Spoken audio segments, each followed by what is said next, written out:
السلام علیکم۔ بسم اللہ الرحمن الرحیم۔ مرتے وقت انسان کن دو لوگوں کو بہت یاد کرتا ہے؟ محترم ناظرین، جب کسی انسان کی موت کا وقت قریب آتا ہے تو اسے دو لوگ بہت یاد آتے ہیں۔ حضرت مولانا رومی فرماتے ہیں، جب کسی انسان کی موت کا وقت قریب آتا ہے تو وہ ہر چیز بھول جاتا ہے، یہاں تک کہ وہ موت کی سختی اور مرنے کے بعد کیا ہوگا اس چیز کو بھی بھول جاتا ہے، لیکن اسے صرف دو لوگوں کی فکر ہوتی ہے۔ ان دونوں میں سے پہلا وہ ہے جو رسول اللہ صلی اللہ علیہ وسلم نے ارشاد فرمایا، ایک مسلمان کو جب موت آتی ہے تو اس کی پیشانی پر پسینہ آ جاتا ہے۔ وہ فرماتے ہیں کہ یہ پسینہ اس لیے آتا ہے کہ وہ اپنے گناہوں اور اعمال صالحہ کی کمی کی وجہ سے اپنے رب سے شرم و حیا محسوس کر رہا ہوتا ہے۔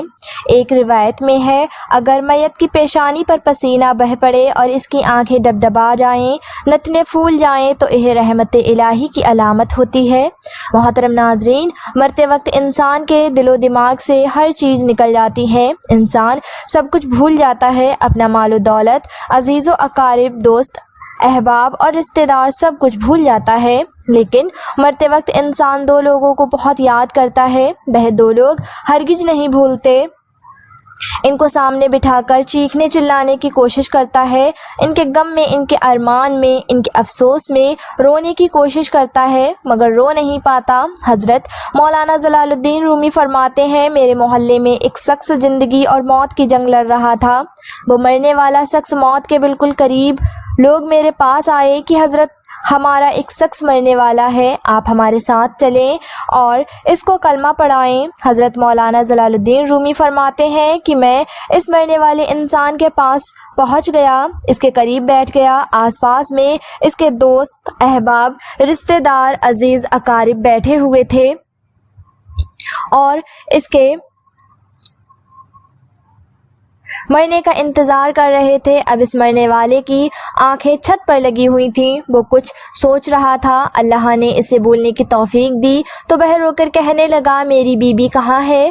اس کو نہ تو کمایا گیا مال یاد آیا، نہ دولت یاد آئی، نہ گاڑی، نہ عزیز اقارب، نہ دوست احباب، نہ رشتہ دار، نہ ماں باپ، نہ بہن بھائی یاد آئے۔ اسے یاد آیا تو وہ کہنے لگا، میرے بچے کہاں ہیں؟ بچے دوڑ کر ابا جی کے ساتھ بیٹھ گئے۔ پھر کہا، میری بیوی کہاں ہے؟ بیوی دوڑ کر آئی اور وہ بھی اس کے ساتھ بیٹھ گئی۔ اب کہتا ہے، تمہیں دیکھ کر میرا دل رو رہا ہے، میری آنکھیں رو رہی ہیں، سوچ رہا ہوں میرے جانے کے بعد میرے بچوں کا کیا بنے گا۔ انسان مرتے وقت جب اپنے بچوں کو آخری بار دیکھتا ہے تو وہ بھول جاتا ہے کہ میرے مرنے کے بعد میرا کیا ہوگا، بلکہ یہ سوچتا ہے کہ میرے مرنے کے بعد میری اولاد کا کیا بنے گا۔ میرے مرنے کے بعد معلوم نہیں میرے ان پیاسے بچوں کو کوئی پانی بھی پلائے گا کہ نہیں، اور کوئی میرے بھوکے اور یتیم بچوں کو کھانا بھی کھلا پائے گا کہ نہیں۔ میرے مر جانے کے بعد میرے عزیز اقارب میں سے، میرے دوست میں سے، میرے بھائی بہنوں میں سے میری طرح ان کا کوئی خیال رکھ پائے گا کہ نہیں، میری طرح ان یتیم بچوں کی فکر کر پائے گا بھی کہ نہیں۔ اس کی آنکھیں رو رہی ہوتی ہیں، چھم چھم برس رہی ہوتی ہیں۔ بیوی کو نصیحت کرنے لگتا ہے، میں تو دنیا چھوڑ کر جا رہا ہوں، مجھ پر ایک احسان کرنا، خدارا میرے ان بچوں کو قرآن مجید کی تعلیم ضرور دلوانا۔ ان کے منہ سے نکلا، اللہ کا نام میری قبر کو روشن کر دے گا، ان کے منہ سے نکلا، قرآن میری قبر کو منور کر دے گا۔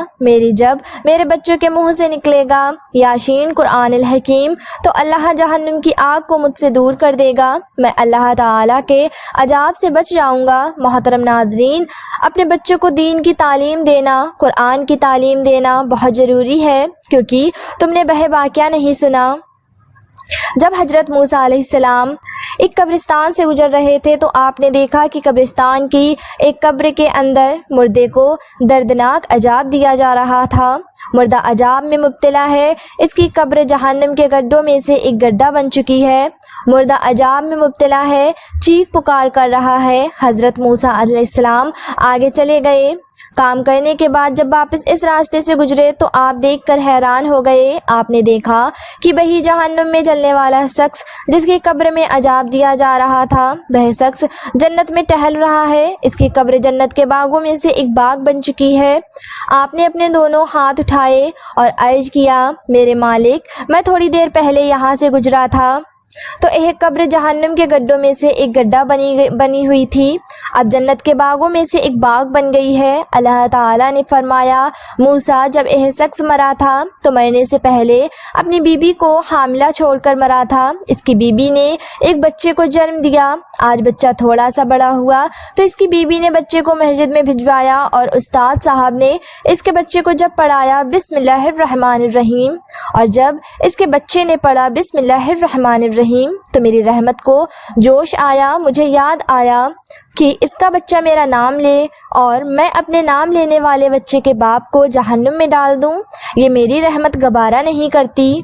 محترم ناظرین، اگر تم چاہتے ہو کہ تمہاری قبر روشن ہو، قبر کا عذاب تمہارے قریب بالکل نہ آئے، تو اپنے بچوں کو قرآن مجید کی تعلیم دینا بہت ضروری ہے۔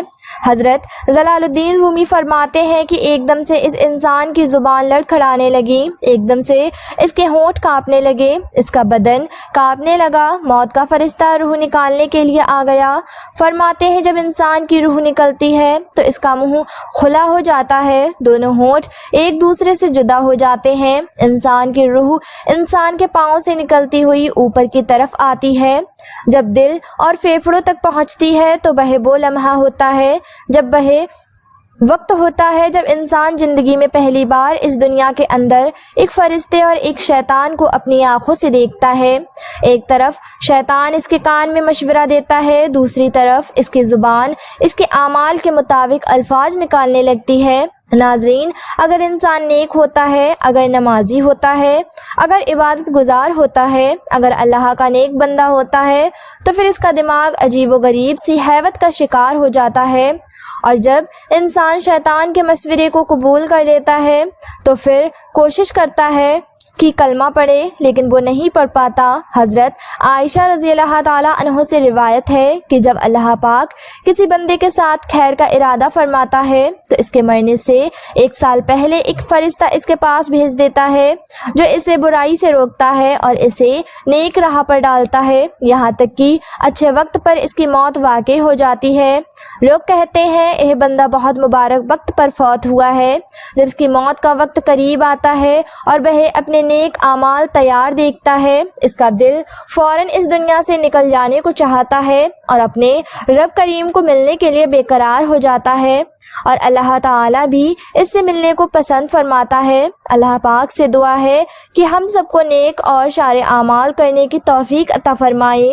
اسی امید کے ساتھ دیجیے اجازت کہ آپ کو یہ ویڈیو پسند آئی ہوگی۔ ویڈیو کو لائک کریں اور ہمارے چینل امامہ وائس کو سبسکرائب ضرور کر دیں۔ تب تک کے لیے اپنا بہت سارا خیال رکھیں، دعاؤں میں یاد رکھیں۔ اللہ حافظ۔